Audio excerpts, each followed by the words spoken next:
It was supposed to be a relaxing trip, a brief escape from the whirlwind of meetings, phone calls, and constant emails that dominated my daily life.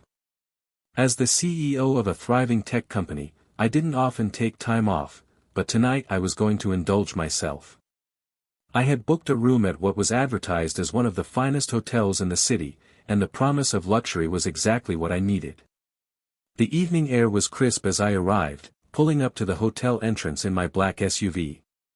The valet hurried over to take my car, his eyes lingering a bit too long, and I couldn't help but notice the look of surprise in his face when I stepped out. It wasn't unusual for people to be surprised when they saw me, an older woman in a sleek black coat and heels, exuding confidence. But I had learned long ago not to let such glances affect me. I made my way to the front doors, where a tall, sharply dressed man greeted me with a forced smile. "Good evening, ma'am. How may I assist you?" he asked, his tone polite but unenthusiastic. "I have a reservation," I said, offering my name and showing him my booking confirmation on my phone. He looked at it, then back at me, his expression faltering slightly. I noticed his gaze flicking down to the papers in his hands as he began to type on his computer. "I'm terribly sorry, but it seems there's been an issue with your booking. There's no room available at the moment," he said, his voice a bit too calm for the situation. I was taken aback. "What do you mean there's no room? I made a reservation weeks ago. Are you saying I have no place to stay tonight?" The receptionist glanced over at another staff member, an older woman, who was standing behind him. They exchanged a brief look before he turned back to me. "Unfortunately, ma'am, there was a mix-up. All our rooms are booked, and it seems your reservation was misplaced." I could feel the tension building inside me, but I kept my voice steady. "I'm sure there's been a mistake. I've traveled a long way to be here. I expect to be treated as any other guest." The receptionist hesitated for a moment, and I noticed the shift in his demeanor, less professional now, and more condescending. "I understand, ma'am, but it appears that all rooms are taken. I'm afraid you may need to look elsewhere for accommodations." I fought the urge to call out his behavior. Instead, I stood still, watching as he fumbled through more papers, clearly uncomfortable. Little did he know, I had a few tricks up my sleeve. It was time for him to see exactly who he was dealing with. I took a deep breath, willing myself to remain calm. I knew I had the upper hand in this situation, but I needed to play my cards right. My mind raced through every possibility, recalling the countless high-stakes negotiations I had handled with precision. This was no different. "Look," I said, my voice smooth and unwavering, "I've had a long journey, and I'm not going to let something like this spoil my evening. You can either find me a room, or I'll escalate this to your general manager. I'm sure someone of your caliber doesn't want to be caught in a situation like this." His fingers stilled on the keyboard as he looked at me, the facade of professionalism cracking just a bit. He was clearly unsure of how to respond, and I could see his unease growing. His colleague, the older woman, remained silent, watching me closely but offering no assistance. I could feel the eyes of the other hotel guests lingering on me, some curious, others judgmental. They didn't know the first thing about me, who I was, what I had achieved, and the challenges I'd overcome. But I wasn't going to let their assumptions define me. "Please, allow me to check again," the receptionist finally said, still avoiding my gaze. He returned to his computer, tapping the keys more forcefully now, as if hoping the system would miraculously sort itself out. I knew he was stalling, hoping I would just give in. But I wasn't the type to back down easily. I reached into my bag and pulled out my phone, sending a quick text to my assistant. The message was simple: contact the hotel management immediately. Let them know I'm here and that I'm having issues with my reservation. I could see the receptionist's face twitch as he glanced at me again, clearly realizing what I was doing. He wasn't aware that I had a direct line to the hotel's CEO, a former business partner of mine, in fact. We had worked together years ago, and I knew that if I called, things would get resolved, fast. I stood there, waiting. The silence stretched on for what felt like an eternity, but I didn't flinch.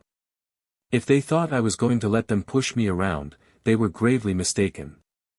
Moments later, I heard the telltale ding of my phone. A new message.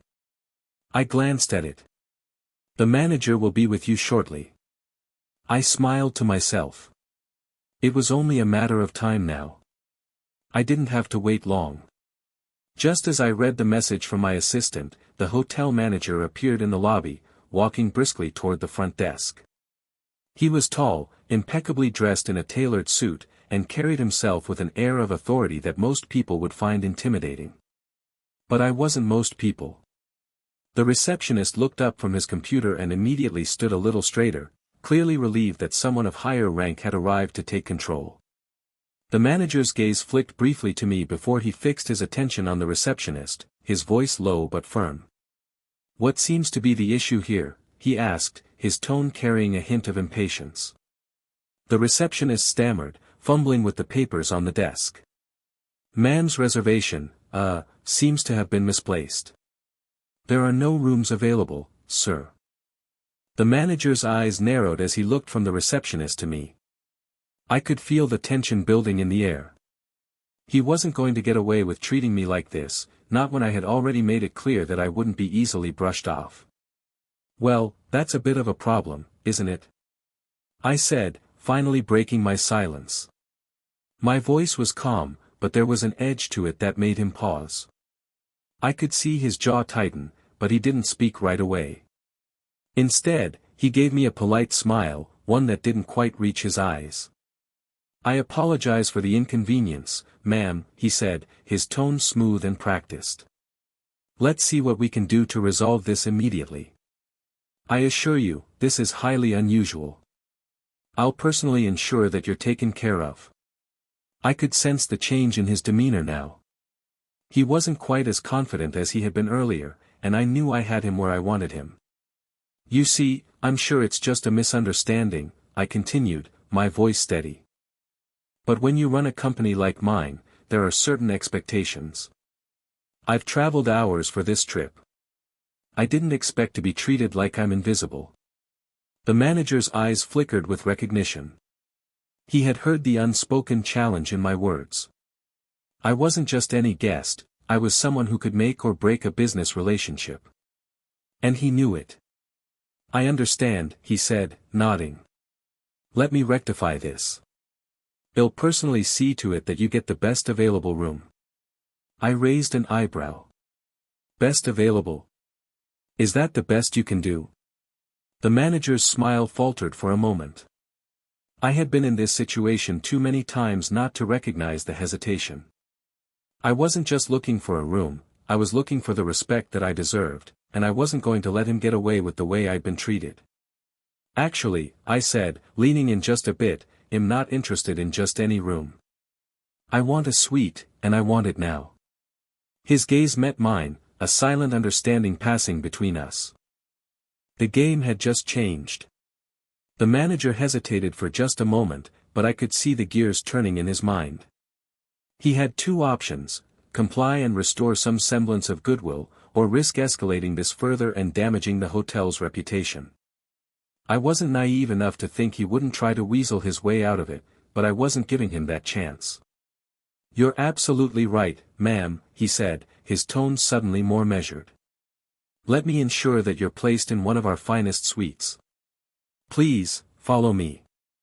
He gestured toward the elevator, and without a word, I began walking in that direction. The receptionist's face was still flushed with embarrassment, but the manager kept his attention focused on me, as if determined to make up for the earlier mishap. As we walked, I could feel the eyes of the other guests on me, some out of curiosity, others undoubtedly wondering what had just transpired. But I didn't care. They didn't know who I was, nor did I need them to. I had long since learned that the world judges people based on appearances, but the truly important things, my power, my influence, and my ability to turn situations around, weren't visible to the naked eye. The elevator doors opened with a soft chime, and we both stepped inside. The manager pressed the button for the top floor, where the most exclusive rooms were located. As the elevator ascended, the silence between us was heavy, but not uncomfortable. I wasn't going to speak unless he did, and I could see that he was trying to figure out his next move. Finally, he broke the silence. "I do apologize once again for the inconvenience, ma'am. We pride ourselves on providing excellent service to all our guests. This situation is certainly an anomaly." I didn't acknowledge his apology immediately. I wasn't looking for sympathy. I had no interest in being coddled. What I needed was to be treated with the respect I deserved, and this was the first step toward getting that. The elevator came to a smooth stop, and the doors slid open. We stepped out into a long hallway, the floors covered in plush carpeting, and the walls lined with artwork. The manager's keycard slid effortlessly into the door of the suite at the end of the hall, and with a soft click, the door swung open. The room was exactly what I had expected, expansive, elegant, and pristine. The kind of room that made you feel like you were truly being treated like royalty. Floor-to-ceiling windows gave a panoramic view of the city, and the furnishings were a mix of modern luxury and timeless class. "Your suite, ma'am," the manager said, standing just outside the door. I stepped inside, taking in the room's impressive design. It was the perfect space for someone like me, someone who was accustomed to excellence. "I'll have your bags brought up immediately," the manager continued. "And if there's anything else you need, don't hesitate to let us know." I turned to face him, a small smile playing at the corner of my lips. "I'm sure I'll be just fine here. Thank you for finally getting this right." As he left, I closed the door behind him and allowed myself a moment to relax. I wasn't angry anymore, just satisfied. The tables had turned. The door clicked shut behind me, and I took a slow, steady breath. The tension that had built up over the last hour started to ease as I let myself sink into the luxurious armchair by the window. The city lights twinkled below, stretching out into the distance like a sea of stars. It was breathtaking, yet I found my mind drifting back to the events of the evening. It had been a test of patience, a test of resolve, and most importantly, a test of how far I was willing to go to make sure that no one took me for granted. In that moment, I realized something important: the world would only give you what you demanded, and if you didn't stand up for yourself, no one else would. I glanced around the suite, my eyes landing on the expensive furnishings, the soft lighting, and the promise of a peaceful night ahead. It was perfect, but I had one more thing to do before I could truly unwind. I reached for my phone and dialed the number I had already memorized. "Hello, this is Angela," my assistant's voice crackled through the speaker. "Angela, I need you to do something for me," I said, my voice calm but firm. "Get in touch with the head of guest relations at this hotel. Let them know what happened tonight. I want them to be fully aware of the situation." There was a pause on the other end of the line, and I could tell Angela was taking in my words. "Understood. I'll make sure they get the message." "Good," I said, already feeling a sense of satisfaction settle in. "Also, reach out to the hotel's marketing team. Have them send a formal apology along with a complimentary stay at one of their premier suites for the inconvenience. Make sure they know that I'll be reviewing their response. If they handle this well, there might be future business. If not, I'll take my patronage elsewhere." "You've got it," Angela replied. I ended the call and sat back, feeling a quiet pride in what I had just orchestrated. It wasn't just about getting a room, it was about proving a point. They had thought I was just another elderly woman with a reservation problem. They hadn't realized that I was someone who didn't back down, no matter the odds. And now they would know better than to underestimate me, or anyone else for that matter. Minutes later, as I settled into the plush comfort of the bed, I received a text message from Angela: "Head of guest relations is aware, and the apology is already being drafted." I smiled to myself. The night was mine now, on my terms. I had turned the tables, and no one would forget it any time soon. The night stretched on, and I could feel the weight of the day finally lifting from my shoulders as I settled into the suite's plush bed. The soft hum of the city outside was a soothing backdrop, and I let the warmth of the blankets envelop me. For a few moments, I allowed myself to relax, something I hadn't done in what felt like forever. But as I closed my eyes, a new notification popped up on my phone. A message. I opened it and saw that it was from an unknown number. I raised an eyebrow. I didn't recognize the area code, but something told me that this was no ordinary message. I tapped the screen to open it. The text was brief, but it carried an unmistakable weight. "Ma'am, this is Victor Carrington, General Manager of the hotel. I want to personally apologize for what occurred earlier tonight. We value our guests, especially those who understand the high standards we aim to uphold. I will be reviewing the staff's actions, and I assure you, this won't happen again." I read it again, and though his words were courteous, they didn't entirely sit well with me. There was an undertone that suggested he was attempting to smooth things over with the hope that I'd let it go. It wasn't the apology I was looking for. Without hesitation, I picked up my phone and dialed Angela's number. "Angela," I said once she picked up, "get me a direct line to Victor Carrington. I want to talk to him myself." There was a slight pause before Angela replied, "Of course. I'll take care of it immediately." I hung up, staring out of the window, the city skyline flickering in the distance. The cool night air was refreshing, but I wasn't done yet. The apology was a start, but I needed more than that. I wasn't just some random guest they could throw a standard apology at and call it resolved. No, this needed to be addressed properly, and I would make sure it was. As I waited for Angela to make the arrangements, I found myself thinking back to the way things had unfolded earlier that evening. The receptionist had assumed I'd just take whatever excuse he gave me, that I'd walk away quietly, no questions asked. But I didn't. And I wouldn't. Soon, the phone rang, and Angela's voice came through. "Victor Carrington is on the line. I've set it up for you to speak directly with him."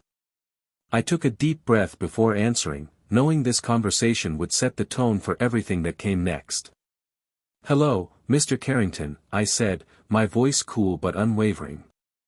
"I just received your message, and while I appreciate the apology, I need to make something clear. This isn't just about a room. It's about how your staff handled the situation, and how they treated me." There was a slight pause before Carrington spoke. "Ma'am, I understand your frustration, and again, I sincerely apologize. I've already begun reviewing the matter, and the staff will be dealt with accordingly." "That's good to hear," I replied, my tone still firm.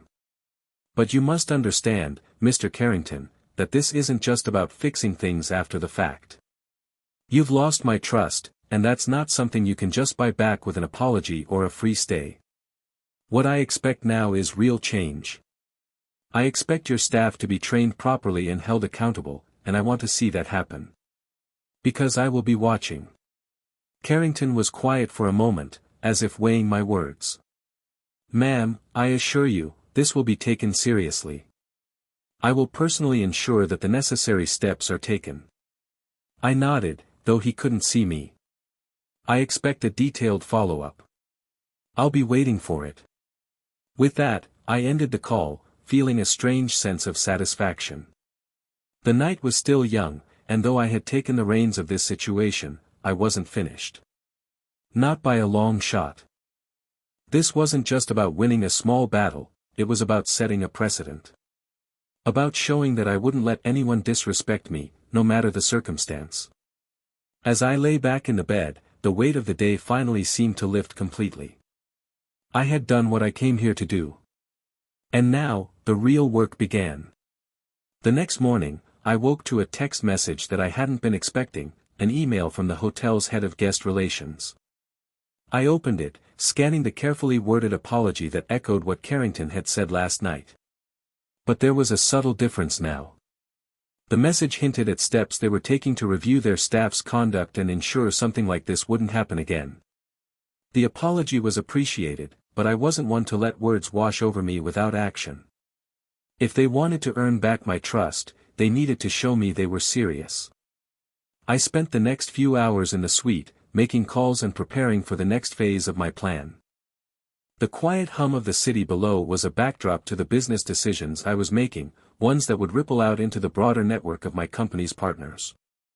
I wasn't just a CEO of a tech firm, I was someone with influence, someone who could shape public perception with a few strategic moves.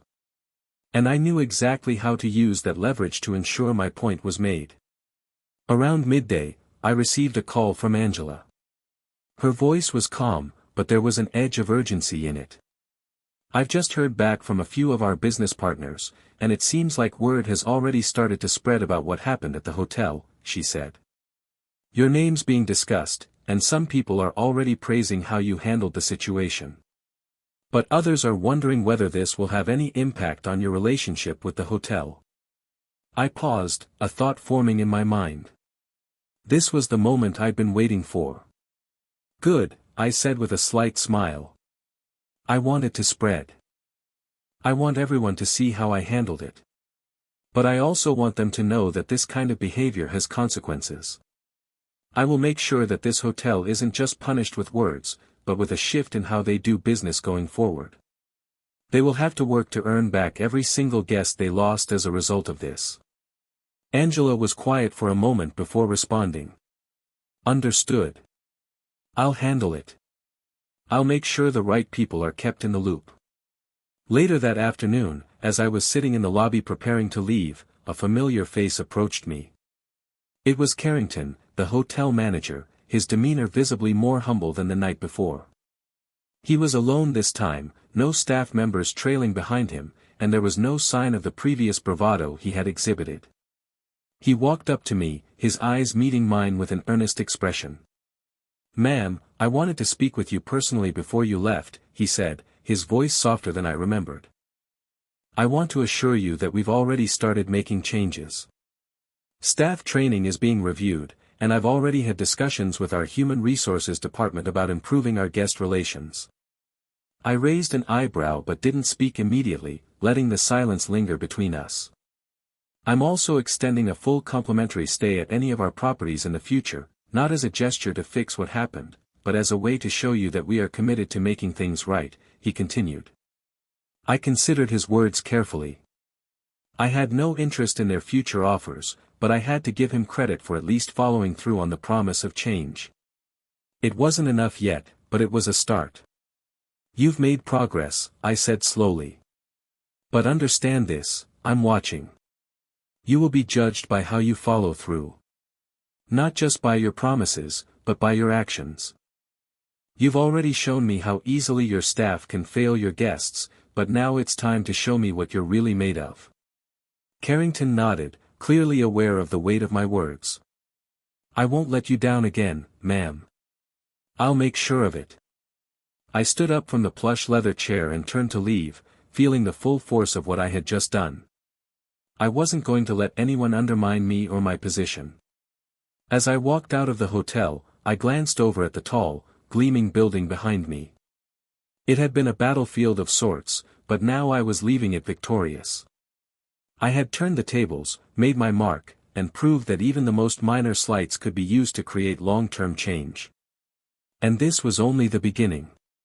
It was only a few days later that I received a formal letter from the hotel's corporate headquarters.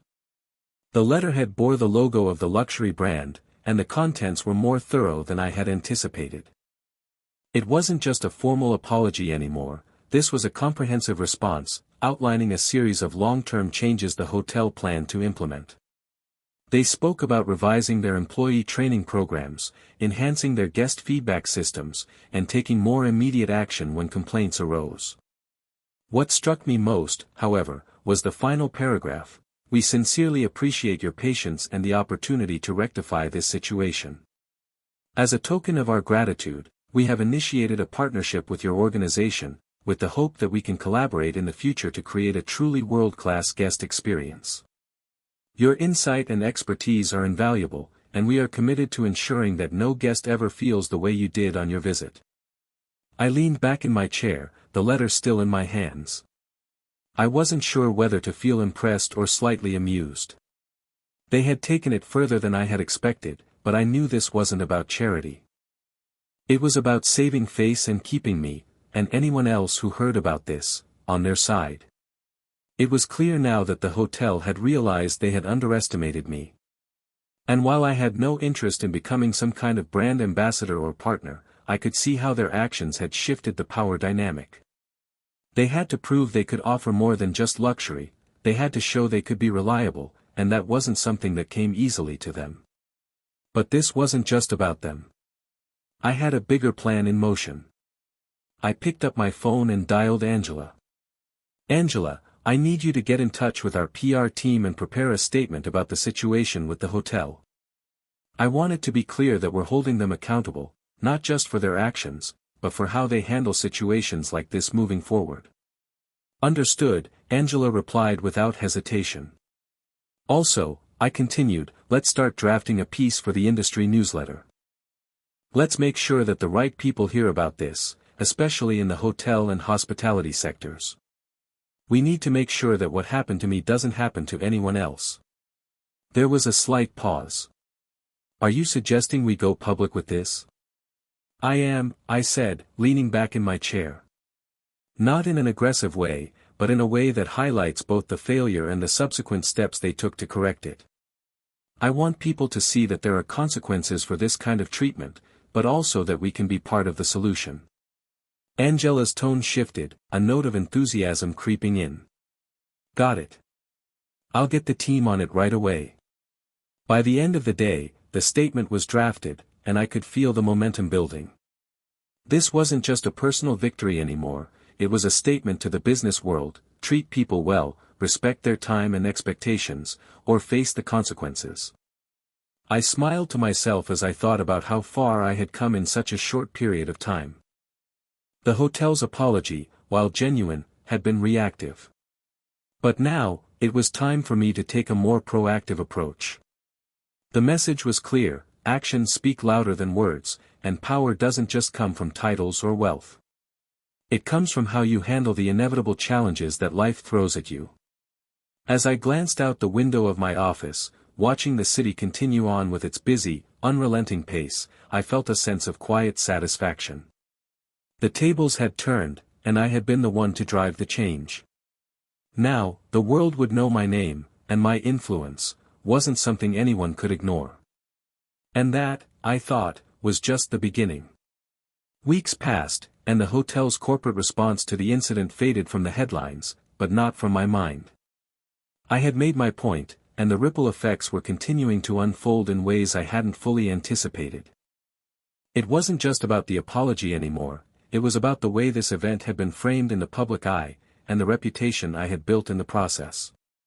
The industry newsletter had been released as planned, and the response had been overwhelming. Several high-profile hotel chains reached out, acknowledging the need for better guest relations and asking if I would consider consulting for them. What started as a personal issue had blossomed into an unexpected business opportunity, and while I wasn't keen on taking the consulting route, it spoke volumes about the power of influence. But the real victory, I knew, was in the quiet satisfaction of knowing that things had changed, not just for me, but for others who would stay at that hotel in the future. The staff had undergone new training, with a special focus on addressing issues with empathy and professionalism, and I was informed that regular reviews of guest interactions were being conducted. I had turned a potentially negative situation into a win, but it was about more than just correcting the mistakes of others. It was about taking back control and showing the world, especially those who doubted me, that underestimating me was a mistake they would not make again. The hotel had learned a valuable lesson: the treatment of guests was not something that could be taken for granted, no matter their background, age, or status. I had set a new standard in how to handle complaints, how to apologize, and most importantly, how to prevent mistakes before they even happened.